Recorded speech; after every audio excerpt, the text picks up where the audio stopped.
고난주간에 전하는 매일 편지, 힘겨운 세상을 위해 목요일 한수연 박사. 예수가 죽은 날 쓰여진 편지 한 장. 형님, 하나님의 은혜와 평강이 언제나 함께 하시길 간구합니다. 무엇보다 여전히 저에 대한 믿음을 가지고 이 편지를 읽어주리라 믿습니다. 또한 여전히 희망을 버리지 않고 저에게 귀 기울여 주매 감사합니다. 지금부터 제가 하는 말을 잘 들어주십시오. 저는 신에게 맹세코 참말을 말하지 거짓을 말하지 않습니다. 형님, 그분이 돌아가셨습니다.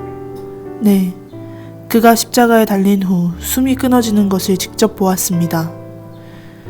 몇 번이고 그가 십자가에서 내려오시지 않을까, 뭔가 엄청난 일이 생겨 그가 그 무서운 십자가의 형벌에서 살아 내려오지 않을까 눈을 크게 부릅뜨고 지켜보았지만 그는 끝내 십자가에서 숨이 끊어지고 말았습니다. 그리고 나는 그가 병정들의 손에 이끌려 십자가 밑으로 내려지는 것을 보았습니다. 도대체 왜 이런 일이 생겼는지 저는 아직도 이해하지 못하고 있습니다. 그가 말한 무엇이 로마인들을 분노하게 하였는지, 왜 같은 동족인 유대인들은 그를 구해주기는커녕 등을 돌려버렸는지 원망스럽기만 합니다. 예루살렘에 제사를 드리러 모였던 이들이 호기심에 이끌려 예수에게 몰려왔었지만 지금은 많은 사람들이 떠나버린 후입니다. 갈릴리에서부터 예수를 따라온 저와 예수와 몇 년을 함께 동고동락한 사람들은 아직 삼삼오오 모여 앞으로 어떻게 할지 고민하고 있습니다. 어떤 이들은 예수가 예루살렘에서 희생당할지도 모른다고 말하는 것을 들었다고 합니다. 왜 저는 그런 말을 듣지 못했을까요? 가족들에게 어떻게든 잘 버텨보라고, 예수 이분은 뭔가 다른 것 같다고 집을 박차고 나온 지 수년이 흘렀는데 저에게는 왜 앞으로 일어날 일을 말씀해 주시지 않았을까요? 이렇게 될 거면 예루살렘으로 입성하실 때 모든 것이 잘 될 것이라 걱정하지 말라는 말씀이라도 하지 않았다면 좋았을 텐데 말입니다. 그와 가까웠던 사람들은 지금 로마군들의 감시를 피해 숨었다고 합니다. 안드레와 가까웠던 사람이 전하길 어젯밤 제자들과 함께 식사를 하시던 선생님은 평소와는 많이 달랐다고 합니다. 그분이 마지막 식탁에서 전하신 말씀이 무엇인지 알았다면 이 편지로 전했을 텐데, 제사장 가문에 아는 사람이라도 있다면 사형까지 당해야 했던 이유를 알고 싶은데 지금은 모든 것이 혼란스럽습니다. 솔직히 말하자면 갈릴리로 돌아가는 사람들이 있다기에 아무 생각 없이 짐을 정리하고 있었습니다. 일단은 가족들에게로 돌아가서 생각을 정리해볼까 했었지요. 그렇게 떠나려다 자기도 모르게 풀썩 주저앉고 말았답니다. 이대로 가면 모든 것이 그분을 만나기 전으로 돌아갈 것 같다는 생각이 들었기 때문이에요. 그분의 음성 하나, 사람들의 비웃음 속에서도 꺾이지 않았던 눈빛, 도움이 필요한 사람들에겐 거절하는 법이 없었던 친절함, 그를 만나고 싶은 사람들과는 늦은 밤까지 담소를 나누시고 누구보다 먼저 일어나셔서 기도하던 성실함, 지금에 와서야 알게 되었지만 죽음을 예견한 듯 예루살렘을 바라보시던 그 강직한 뒷모습이 잊혀지지 않습니다. 그와 함께라면 정말이지 두려울 것이 없었어요. 그와 함께 발을 맞추어 걷다 보면 형언할 수 없는 확신과 삶에 대한 행복감이 넘쳤습니다. 그가 전하던 여러 가르침과 이야기들을 잘 이해할 수는 없었어요.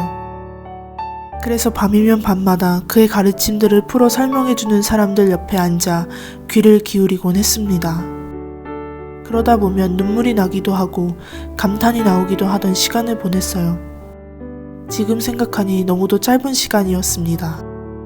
조금 더 열심히 듣고 마음에 새길 걸 그랬습니다. 내가 무엇인가 하고 있다는 충만함, 하나님이 나의 인생에 의미를 주고 있다는 신념이 여기까지 예수를 따르게 했습니다. 그런데 다시 옛날의 일상으로 돌아간다는 것이 가능한 일인지 고민이 되었습니다. 그래서 예루살렘을 떠나는 대신 이렇게 형님께 편지를 쓰고 있습니다. 갈릴리로 돌아가는 행렬 속에 사촌 한 명이 있길래 이 편지를 들려보내려 합니다.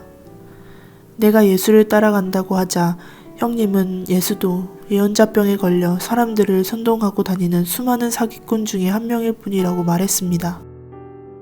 많은 이들이 인기에 눈이 먼 사기꾼들에게 이용당하다 버려졌고 어떤 이들은 하나님의 나라를 세우겠다고 칼을 들고 뛰어나가 들판에서 까마귀 밥이 되었습니다.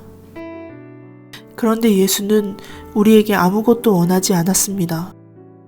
그리고 마지막 길을 홀로 떠나버렸습니다. 참으로 무정한 사람이지만 이분은 그들과는 다르다고 생각합니다. 또 형님은 말했지요. 이분이 정말 사람들이 기다리는 그분이라면 편지로 알려달라고. 솔직히 저는 아직 모르겠습니다.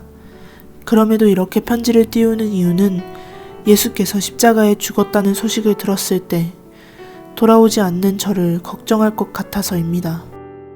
제 걱정은 마세요. 저는 스스로 여기 남기로 했습니다. 그를 다시 볼 수는 없고 그가 가르쳐 준 것들도 잘 기억나지 않지만 제가 그를 위해 무엇인가 할 수 있는 것이 있다면 해보려고 합니다. 오늘 밤이 지나고 아침이 되면 어딘가 숨어 있다는 예수의 측근들을 찾아보려 합니다. 돌아가지 않은 저와 같은 사람들이 있다는 소식을 들으면 그들도 위로를 얻을 수 있겠다는 생각이 들고 또 어떻게 해야 할지 그들은 알고 있을지도 모르니까요. 염치 없지만 저의 가족들을 부탁드립니다. 첫째 아들은 몇 년만 지나면 하루 일당 정도는 받을 수 있을 정도로 잘할 겁니다. 무정한 아비를 용서하라고 해주세요. 가슴을 태우던 불이 아직은 꺼지지 않아서 그런 거라고. 뭔가 찾을 수 있게 되면 꼭 돌아가 전해주겠다고 말해주세요. 형님 사랑합니다. 하나님의 은혜와 평강이 함께 하시길 기도하겠습니다. 오늘의 기도입니다. 저에게 있는 것은 본디 나눠 쓰기 위한 것임을 알게 해주십시오. 저에게 있는 것이 인생의 마지막 결론은 아님을 알게 해주십시오. 궁극적으로 저의 평안함과 제 마음의 평안은 저의 재능이나 성취나 그것들로 얻은 지위에 있지 않고 저에게 있는 모든 것이 당신한테서 온 것임을 아는 데 있습니다. 이를 아는 것이 주님, 가난과 불을 아는 것입니다. 렉스 체프먼